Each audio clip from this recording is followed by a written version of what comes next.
ఉంటే సంబంధిత అధికారులను గాని మన మంత్రులను గాని మన ఎమ్మెల్యేలు మీకు దగ్గర ఉండే మన నాయకులు గాని లేదా అధికారులను గాని కలవండి, వాటన్నిటిని కూడా క్లియర్ చేయడం జరుగుతుంది. ఇప్పటిదాకా రవీంద్రరావు అన్నాడు, మరి గత ప్రభుత్వంలో 1 లక్ష రూపాయలు మాఫీ చేయాలంటే 5 సంవత్సరాలు పట్టింది.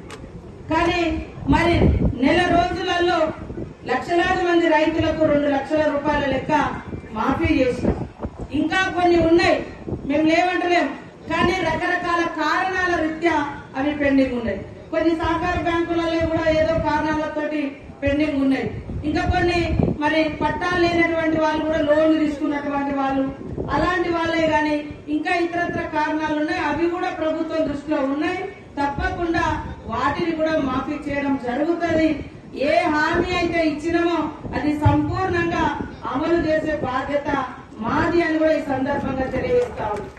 కొద్దిగా టైం పడుతుంది, ఎందుకంటే మరి అన్ని వ్యవస్థలు సరి చేసుకోవాల్సిన అవసరం ఉంది. మరొక దిక్కు 1000 కోట్లు ప్రతి నెల అప్పుకు వడ్డీ కట్టాల్సి వస్తుంది. గత ప్రభుత్వం బీఆర్ఎస్ ప్రభుత్వం కేసీఆర్ గారు చేసిన అప్పుకు వడ్డీలు కట్టడానికే 1000 కోట్లు పోతున్నాయి.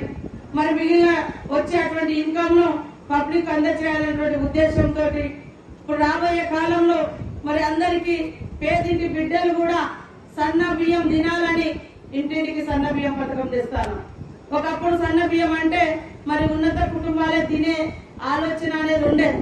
అట్లా కాదు, మనం పంట పండించేది మనం తినాలి, అది సన్న బియ్యం తినాలి అనే ఉద్దేశంతో ఇప్పుడు సన్నాలకు కూడా 500 బోనస్ పెట్టి కొనుగోలు చేయడం జరుగుతా ఉంది.